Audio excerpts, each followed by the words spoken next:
अगर आप हमारे चैनल पर नए हैं, तो कहानी शुरू करने से पहले कृपया हमारे चैनल को सब्सक्राइब कर लें और वीडियो को लाइक कर दें। आपका बहुत बहुत आभार होगा। महाभारत आर्य संस्कृति तथा भारतीय सनातन धर्म का एक महान ग्रंथ तथा अमूल्य रत्नों का अपार भंडार है। भगवान वेदव्यास स्वयं कहते हैं कि इस महाभारत में मैंने वेदों के रहस्य और विस्तार, उपनिषदों के संपूर्ण सार, इतिहास पुराणों के उन्मेष और निमेष, चातुर्वर्ण्य के विधान, पुराणों के आशय, ग्रह नक्षत्र तारा आदि के परिमाण, न्याय, शिक्षा, चिकित्सा, दान, अंतर्यामी की महिमा, तीर्थों, पुण्य देशों, नदियों, पर्वतों, वनों तथा समुद्रों का भी वर्णन किया गया है।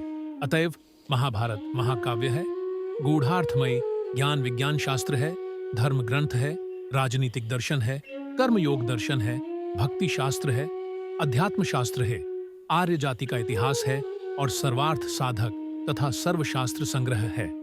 सबसे अधिक महत्व की बात तो यह है कि इसमें एक अद्वितीय, सर्वज्ञ, सर्वशक्तिमान, सर्वलोक महेश्वर, परम योगेश्वर, अचिंत्यानंद गुणगण, संपन्न सृष्टि स्थिति, प्रलयकारी, विचित्र लीला बिहारी, भक्त भक्तिमान, भक्त सर्वस्व, निखिल रसामृत सिंधु, अनंत प्रेमाधार प्रेम घन विग्रह, सच्चिदानंद घन वासुदेव भगवान श्री कृष्ण के गुण गौरव का मधुर गान है।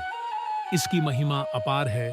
औपनिषद आशय भी इतिहास पुराण को पंचम वेद बताकर महाभारत की सर्वोपरि महत्ता स्वीकार की है।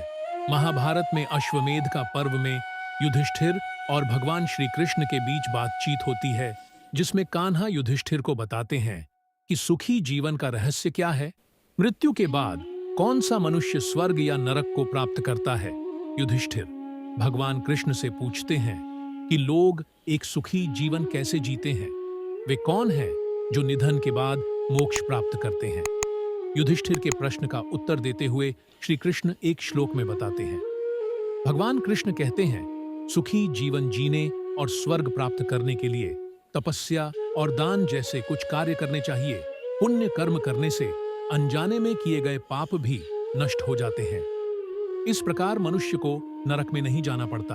दान को मनुष्य का सबसे बड़ा गुण माना जाता है।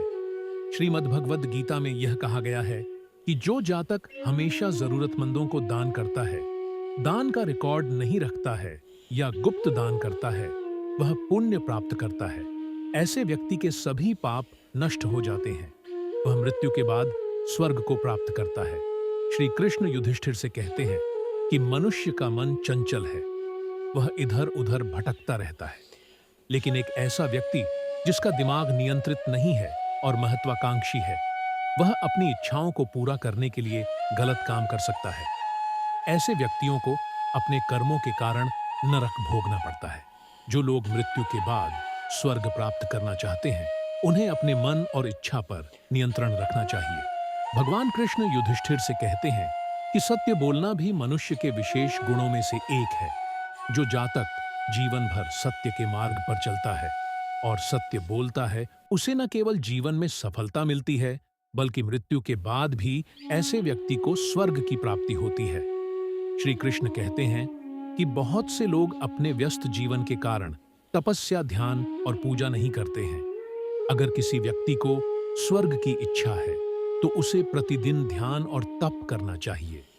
जो लोग गलत काम करते हैं, हमेशा झूठ बोलते हैं, वे पाप के शिकार होते हैं। ऐसे मनुष्य को नरक में स्थान मिलता है। महाभारत संपूर्ण कहानी हमारे चैनल पर उपलब्ध है।